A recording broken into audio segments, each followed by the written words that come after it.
Hi, I'm Jackie at IPC, and today we're going to go over some skills that will help you level up your pickleball game. One of the most effective shots in pickleball, and one of the most annoying shots, is the lob. If you've ever been on a court with me before, you know I like to lob, sometimes too much, but it can be a really effective shot. I'm going to show you the best situation to use an offensive lob and the best way to disguise it so your opponents won't even know that it's coming. First off, if you do a lot of lobbing from the baseline or the midcourt, I'm not saying it can never be effective, but you're probably driving your partner crazy. And here's why. When I lob back there, the further I am away from my opponents, the more time they have to adjust to my lob. Lobs are effective when people least expect them, when they have the least amount of time to react to them. The further away I am from my opponent, if I'm on the baseline and they're at the kitchen, or if we're both at the baseline, that's not effective because they have all of that time to adjust to that shot. The most effective lob comes when I'm up here, so is my partner, and so are my opponents.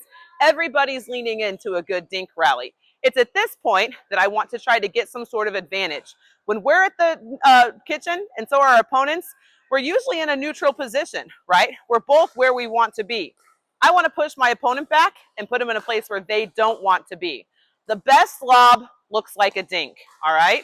When you're working on drops, I always encourage people to have a really uniform, consistent shot. I'm not taking really big swings. It's nice and compact. So a good lob looks just like a dink. Here's a dink. I'm going to follow it up with the lob.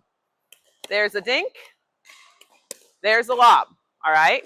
I've put some markers back on the court over there. You want to try to get your lobs in the last third, last fourth of the court. What I would suggest you do in order to practice lob, dink with a friend, all right, and just have it where they dink you one, you dink back. After they dink it to you, that's when you hit a lob, and you just have your partner stand here with their paddle up. The most effective lob comes in the middle of a dink rally, and it looks just like a dink, just like this. I'm going to dink it, and then I'm going to lob it. You can do this by yourself. You could just aim for that back corner.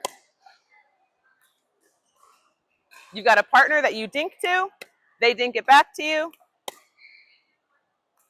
Nice and easy.